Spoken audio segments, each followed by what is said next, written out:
Au cours de ma vie, j'ai souvent entendu des gens dire quand même en France, on a de la chance d'avoir des soins gratuits. Ouais, alors d'un côté il y a des gens qui pensent que c'est gratuit, et de l'autre il y a des laboratoires pharmaceutiques qui engrangent des sommes d'argent astronomiques. Voilà, je pense qu'à un moment donné il faut... Eh ben oui. Le fonctionnement du système de santé français est peut-être un peu flou pour beaucoup de gens, alors on va prendre le temps d'éclaircir tout ça.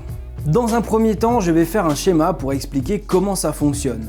Ensuite, je vous dirai pourquoi c'est un système super malsain. Et pour finir, j'exposerai une solution pour éradiquer définitivement le problème. Allez, c'est parti.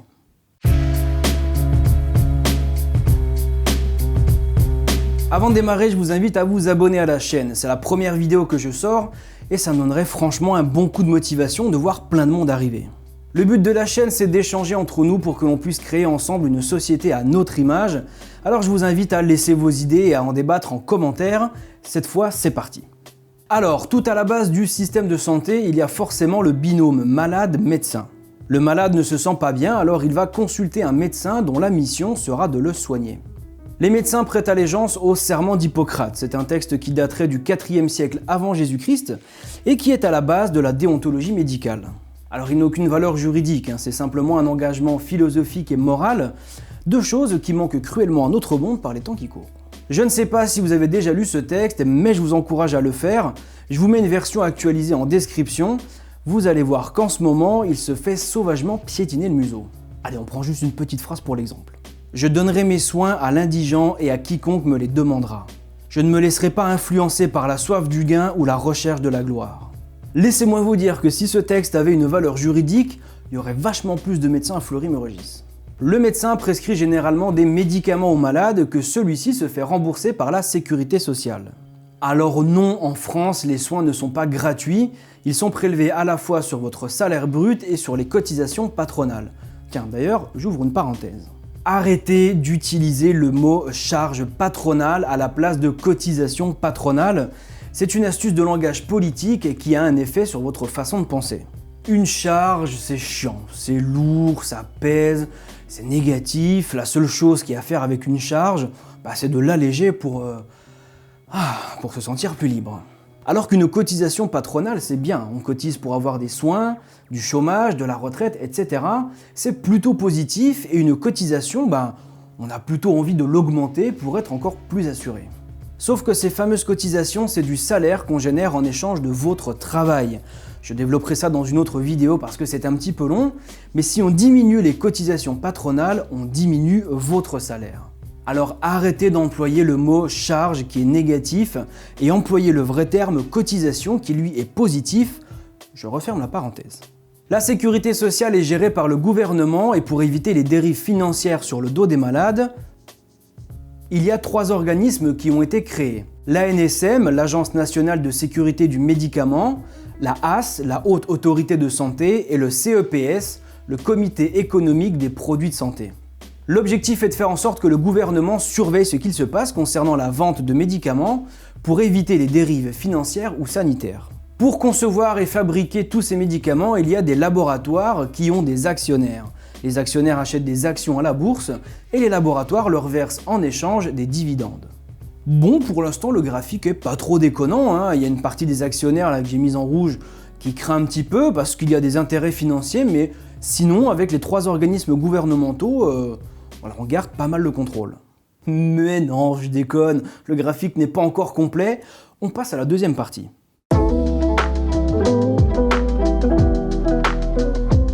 En France, il est interdit pour les laboratoires de faire de la publicité pour les médicaments, alors pour assurer la communication, ils pratiquent le lobbying.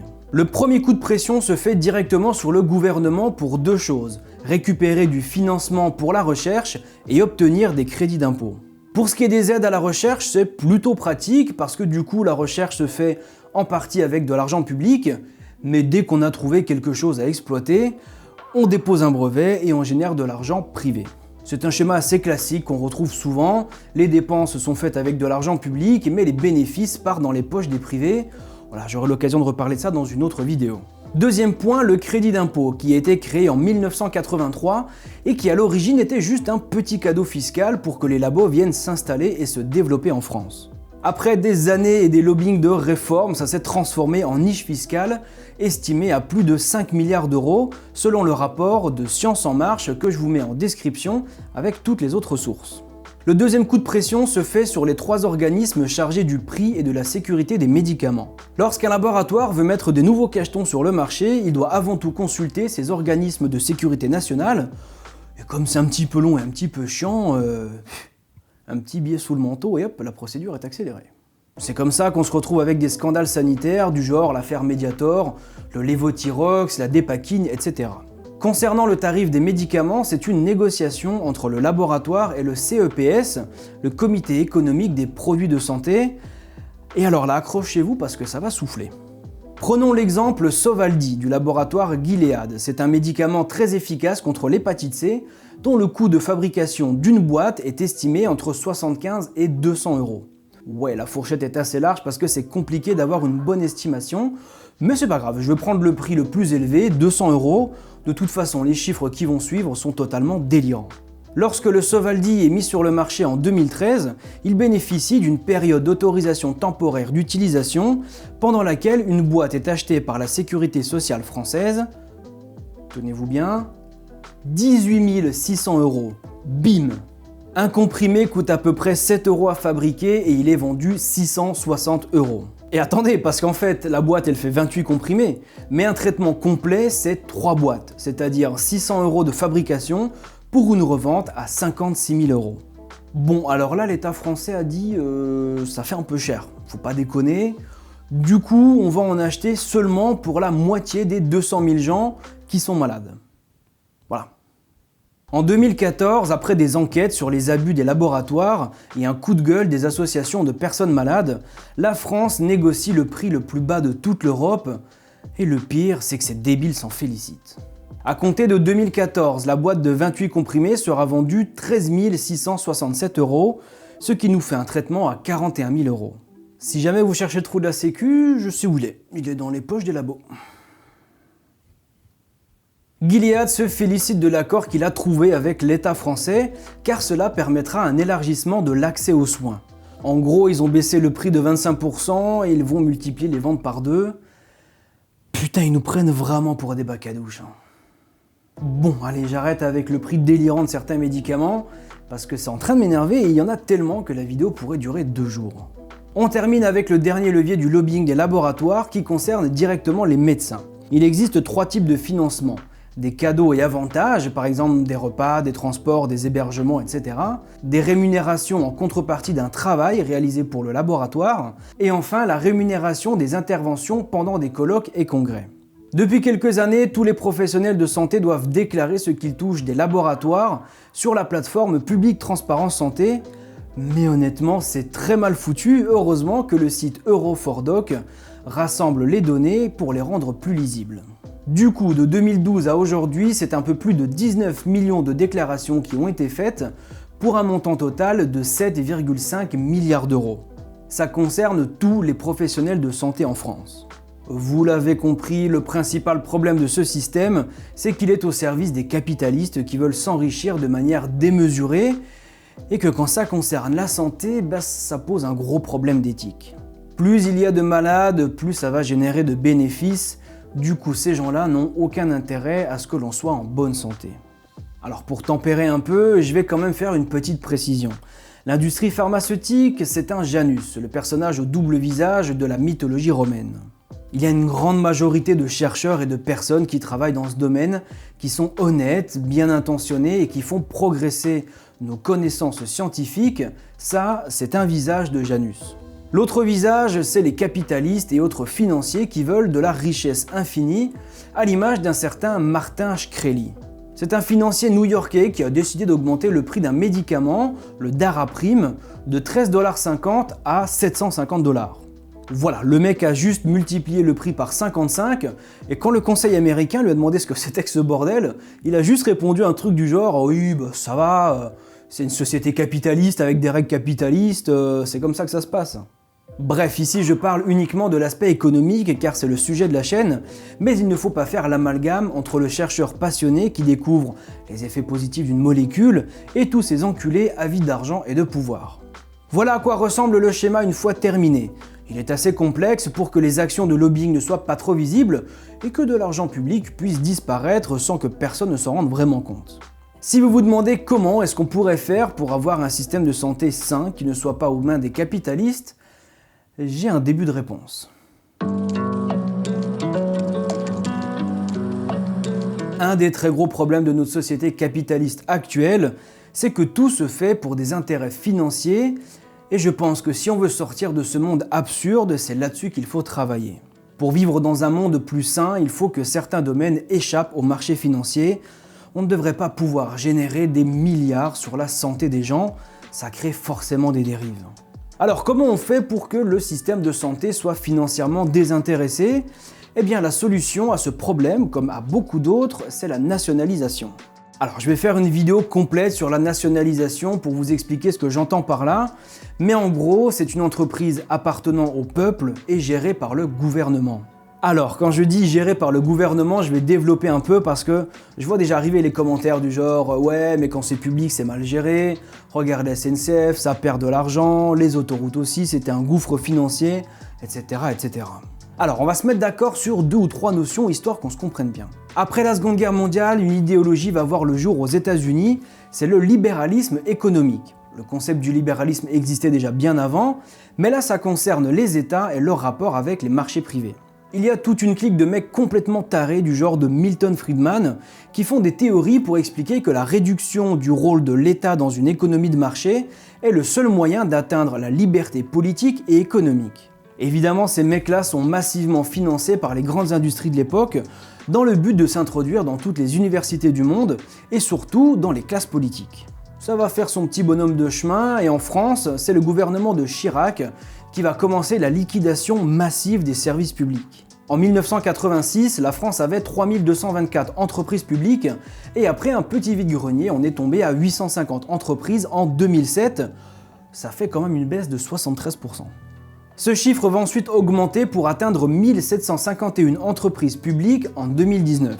Ça peut paraître un petit peu curieux puisque ça va à l'encontre du libéralisme, mais je vous rassure tout de suite, l'augmentation de ce chiffre est en réalité due à une subdivision des entreprises existantes en une multitude de filiales. Ça ne crée quasiment pas d'emplois, mais ça fait croire qu'on a de plus en plus d'entreprises publiques. En 1986, les fonctionnaires représentaient 10% de tous les emplois en France, et après toutes ces privatisations, ce chiffre est tombé à 3% en 2014. Alors évidemment, on va vous créer tout un discours pour vous expliquer que ça coûte trop d'argent à l'État, que c'est trop lourd à gérer, qu'en vendant les entreprises publiques, ça va faire rentrer de l'argent dans les caisses pour pouvoir réduire la dette de l'État. Tiens d'ailleurs, elle a baissé la dette. Voilà, impeccable. Il y a même des économistes qui vont tenter de faire croire que c'est effectivement un gain pour l'État, que les prix n'ont pas augmenté pour les consommateurs, etc. Tout ça là, tout ce discours là, c'est de la merde. Ce qu'il faut bien comprendre, c'est qu'à l'origine de tout ça, il y a une idéologie. C'est pas juste une histoire de dette, d'investissement ou de je sais pas quoi. C'est une idéologie que les plus riches veulent imposer à notre société, et spoiler, ils y sont déjà pas trop mal arrivés. Leur idéologie, c'est une société entièrement marchande où tout ce qui existe doit être sur les marchés privés et où les services publics doivent disparaître ou être réduits au strict minimum. Peu importe les justifications, le seul but est de servir cette idéologie coûte que coûte. Alors pourquoi je vous raconte tout ça ? Eh bien parce que dire qu'une entreprise gérée par l'État va forcément droit dans le mur, je pense que c'est faux. Le problème, c'est qu'on se base sur des entreprises qui sont volontairement mal gérées dans le but de légitimer leur privatisation. À l'époque, on disait que les autoroutes étaient un gouffre financier pour l'État. Eh bien aujourd'hui, ça génère 4,7 milliards d'euros chaque année à des entreprises privées. Visiblement, c'est possible de gagner de l'argent avec les autoroutes, il suffit juste d'avoir les bonnes personnes qui s'en occupent. Alors il faudrait qu'on recrute ces personnes dans la fonction publique et qu'on ne leur demande pas de générer de l'argent, mais juste d'arriver à zéro à la fin de l'année. Bref, revenons à notre système de santé qu'il faudrait nationaliser de la fabrication des médicaments à leur distribution, c'est-à-dire nationaliser également toutes les pharmacies. Reprenons le schéma pour voir comment ça évoluerait. En nationalisant, on fait évidemment dégager les actionnaires et leur besoin insatiable de s'enrichir. Les laboratoires devenant publics, il n'y aura plus de lobbying sur le gouvernement, sur les organismes de contrôle et sur les médecins. On peut également faire disparaître le crédit d'impôt puisque le gouvernement finance la recherche et la fabrication de médicaments et intègre tout ça dans le prix de vente que devra rembourser la sécurité sociale. Concernant les organismes de sécurité, on garde évidemment l'ANSM et la HAS, mais on peut faire disparaître le CEPS puisque les médicaments sont vendus à prix coûtant et qu'il n'y a pas besoin de négocier les tarifs. Et pour finir, on retrouve la sécurité sociale, le malade et le médecin. Voilà, il me semble que le schéma est plus sympa comme ça. Il manque juste les pharmacies entre la sécurité sociale et le malade, qui ne serait plus un point de vente de médicaments, mais plutôt un point de distribution. Alors, on va se faire une petite liste d'avantages et d'inconvénients. Le premier avantage est bien évidemment financier. Pour reprendre l'exemple du Sovaldi, si l'intégralité des coûts de production est de 200 € pour une boîte, eh bien la sécurité sociale l'achète 200 € et fin de l'histoire. Bon, c'est un calcul qui mérite d'être affiné parce qu'il n'y a plus de dépenses au lobbying, mais en même temps il y a des coûts de gestion de pharmacie. Bref, ce qui nous intéresse ici, ce n'est pas le chiffre, mais le fait que le coût de production d'un médicament devient son prix de vente. Si on retire les intérêts financiers du domaine pharmaceutique, on empêche les affaires malsaines comme celle de Martin Shkreli, dont j'ai parlé plus tôt. Par la même occasion, on supprime définitivement le lobbying. Alors il y a certainement quelques hommes politiques et médecins qui vont faire la gueule, mais l'objectif de notre nouvelle société, c'est d'œuvrer pour le bien commun, pas de faire plaisir à une poignée de bourgeois. Un autre avantage conséquent, c'est qu'on pourra avoir le contrôle sur les médicaments nécessaires à produire. Les professeurs Philippe Even et Bernard Debré ont sorti un livre en 2012 dans lequel ils expliquent qu'environ un tiers des médicaments que l'on consomme sont inutiles.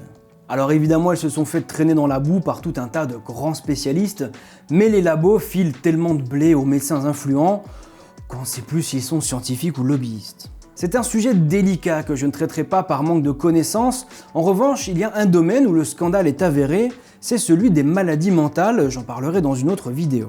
Dernier avantage conséquent, c'est l'abolition des brevets sur les molécules. La recherche est ce qui prend le plus de temps dans la conception d'un médicament, alors dès qu'un labo trouve une molécule efficace, il peut déposer un brevet, qui dure généralement 20 ans, pour s'assurer le monopole de l'exploitation commerciale. Si le médicament va directement de la fabrication à la consommation, il n'y a plus d'intermédiaire, donc plus d'exploitation commerciale, donc plus besoin de brevet. Au niveau des inconvénients, je vous préviens, ça va aller vite parce qu'il n'y en a pas des masses.